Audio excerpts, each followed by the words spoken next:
உலக தமிழ் மக்கள் அனைவருக்கும் இனிமையான வணக்கம். நான் கார்த்திக் பேசிட்டு இருக்கேன். Topic number 3. இந்த வீடியோவில் நம்ம என்ன பார்க்க போகிறோம் அப்படி பார்த்தீங்கன்னா, இருபொருள் தரும் சொற்கள். சார் ஒரு ஒரு சொற்கள் இருக்குது சார், அதுக்கு 2 பொருள் இருக்குது சார். அது 2 பொருள் என்ன அப்படின்னு நம்ம பார்க்க போகிறோம். நல்லா கவனிச்சுக்கோங்க. லகர நகர ரகர வேற்றுமை வேற, அதுக்கு வந்து ரா ரா மாறும் வேற ஒரு பொருள். நான் சொல்கிறது புரியுதுங்களா? இப்போ பள்ளிக்கு வர பள்ளி ஸ்கூல் அப்படிங்கிறதுக்கு ஒரு பொருள். பள்ளி குண்டு இல்லு வந்து பள்ளி தெரியுது, பள்ளி சோத்துல இருக்குது. ஸோ அதுவோட வேற கான்செப்ட்.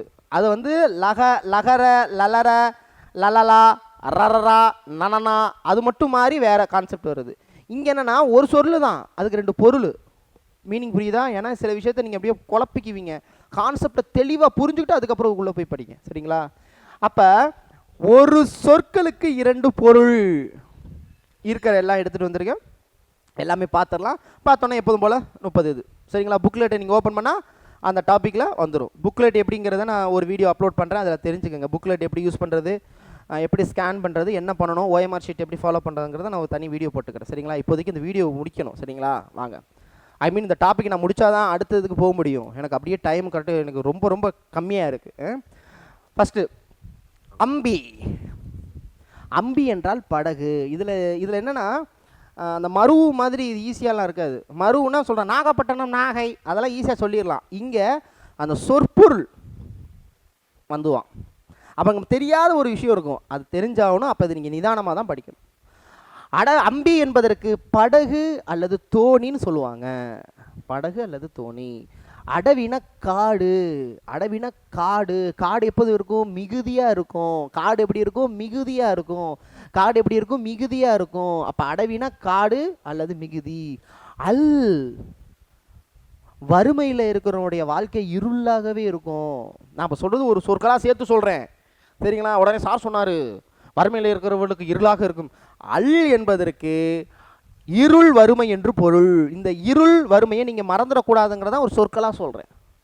வறுமையில் இருக்கிறவனுடைய வாழ்க்கை இருளாகத்தான் இருக்கும். என்பது பசுக்கு இரக்கம் கொள்ளுங்கள், சரிங்களா? அடுத்து ஆக்கம் என்றால் செல்வம் என்று பொருள் உண்டு. திருக்குறள் படிப்போம், வேற லெவல் ரெடி பண்ணியிருக்கிறேன். திருக்குறளில் எத்தனை ஆக்கம், எல்லா பக்கட்டும் ஆக்கம். ஆனால் ஒவ்வொரு திருக்குறளுக்கு ஆக்கத்துக்கும் ஒரு பொருள் உண்டு, சரிங்களா? இந்த இடத்துல பொதுவாக ஆக்கம் என்பது செல்வம் என்று பொருள் உண்டு. ஆக்கம் என்றால் செல்வம் என்று பொருள் உண்டு. ஆக்கம் என்றால் காற்று. ஸோ காற்றுள்ள போதே தூற்றிக்கொள். செல்வம் எப்போ வரும்போது அது பொதுக்கி தூற்றிக்கொள்ளு அப்படிங்க வச்சுக்கோங்க. செல்வம் காற்று. ஆறு உங்களுக்கு தெரியும், நம்பர் எண், ரிவர் நதி. ஆறு என்பதை நான் சொல்லணும்னு அவசியம். ஆழி சொற்பொருளை கேட்டு வைப்பாங்க. ஆழி என்பதற்கு மோதிரம் கடல். பழைய பாட புத்தகத்தில் இது போட்டு அடிச்சு நவுத்திருப்பாங்க, கொஸ்டின்லேயுமே, TNPSC கொஸ்டின்லேயுமே. ஸோ ஆழி என்பதற்கு மோதிரம் கடல். இப்பயும் கேட்கலாம். ஆதிரம் என்பதற்கு ஆழி என்பதற்கு மோதிரம் கடல். இன்னல்னா துன்பம் கவலை, 2 ஒன்று தானே? ஆமாம், துன்பம் கவலை. இந்துங்கிறது சமயம் மதம். இகழுங்கிறது பகை வலிமை. இடருங்கிறது துன்பம் நோய். இருள் பகை துன்பம் கிட்டத்தட்ட ஒரே மாதிரி இருக்கு. பகை துன்பம். பகை வந்தா துன்பம் தான். நம்ம ஒருத்தனை பகையா நினைச்சோம்னா நமக்கு துன்பம் தான் வரப்போகுது. உருவை புலி மீன் வகை, இது கேட்கலாம். ஏர் அழகு கலப்பை. நூல் ஆடை நூல் பாடநூல், சரிங்களா? அடுத்ததாக ஈனும்னா தரும். திருக்குறளை சொல்லும். அரண் ஈனும். ஸோ ஈனும்னா தரும். உண்டாக்கும். தெரு பகை தண்டித்தல். மெய்னா உடல். மெய்யெழுத்து. நம்ம இது ஒரு மெய், உடல், உண்மை தெரியும். நாமம். உன்னுடைய நாமம் என்னவென்று நாங்கள் தெரிந்து கொள்ளலாமா அப்படின்னு பழைய படத்தில் என்ன சொல்லுவாங்க, உங்களுடைய தெரிந்து கொள்ளலாமா. நாமம் என்றால் பெயர். இன்னொன்று அச்சம். ஏண்டா பேரை சொல்கிறதுக்கு ஏண்டா பயப்படுற? அச்சம். ஏன் அந்த ஃப்ளோவில் சொல்கிறேன்னா அது உங்களுக்கு அப்போதைக்கு ஞாபகப்படுத்தும், சரிங்களா? பேரை சொல்கிறதுக்கு எதுக்குடா பயப்படுற, அச்சப்படுற? நுதல், நுதல்னா நெற்றி, இன்னொரு நெற்றி, இன்னொன்று புருவம், நெற்றி புருவம். நமன், யமன், நமன்னா யமன், நம்மவன். யமன் எப்போதுமே நம்மவன் தான், எனி டைம் நமக்கு யமன் தான். யமன் நம்மவன். நடலை, துன்பம். நடலைன்னா துன்பம், அசைவு, துன்பம் அசைவு. நகை, நகைச்சல் அணிகலன். நகை என்பது நகைச்சல், நகை என்பதற்கு சிரிப்பு என்று பொருள் உண்டு. நகைத்தல், நகைச்சல் சொல்லியிருக்காங்க, சிரிப்பு.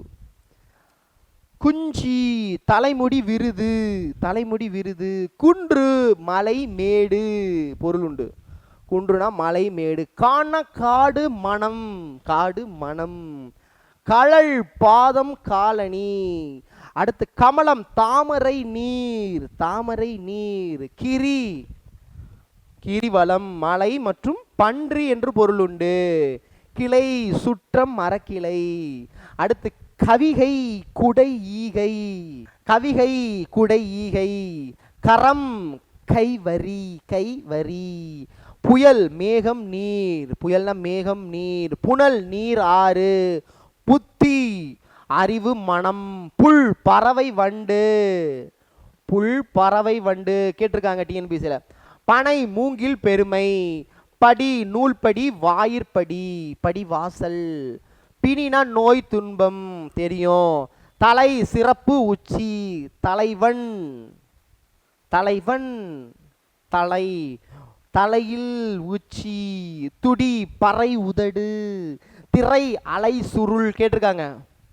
திங்கள்னா நிலவு மாதம்.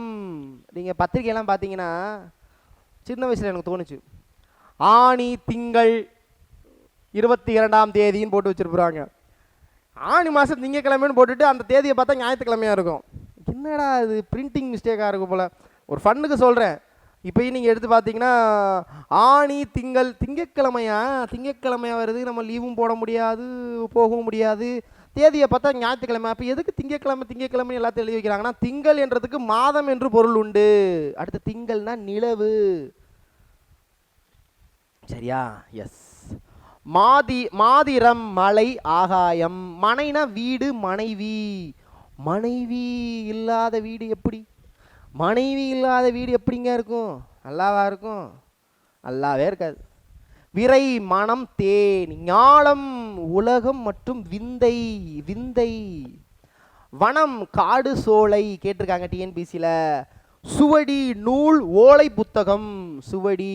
சிரம்னா தலை உச்சி. சந்தம், அழகு, ஓசை நயம் மற்றும் நிறம். சந்தம், சந்த நயம் சொல்லுவாங்க. சேய்னா தெரியும், சேய் குழந்தை மற்றும் மூங்கில்.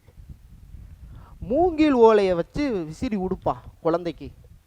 அதான் இப்போ உண்மையான காற்று, இயற்கையான காற்று. மேதி, எருமை, நெற்களம். அடுத்து மேனி, உடல் நிறம், மேனி. கேசரி, சிங்கம், இனிப்பு. கேசரி கேட்டிருக்காங்க, சிங்கம் இனிப்பு. கேழல், பன்றி நிறம். கேள்னா பன்றி நிறம். கோடு, தந்தம், கொம்பு. அடுத்து மதலை, துணை, குழந்தை. மாலை, பூமாலை, மாலை காலம். அடுத்து மறைனா மான் தவளை. இது ரொம்ப முக்கியம், மறைங்கிறது மான் தவளை. இது படித்தா போதும். இது உங்களுக்கு கொடுக்கு விடுகிறேன். கோ, நகை, புன்னகை, விரை, திங்கள் எல்லாமே இதில் இருக்குது. இதுக்கப்புறம் உங்கள் கையில் தான் இருக்குது. சரிங்களா? Thank you so much. மீண்டும் சந்திக்கலாம். சந்திக்கும் வரை உங்களுக்கு விடைபெறுவது உங்கள் அன்பு சகோதரன் கார்த்திக். நன்றி, வணக்கம்.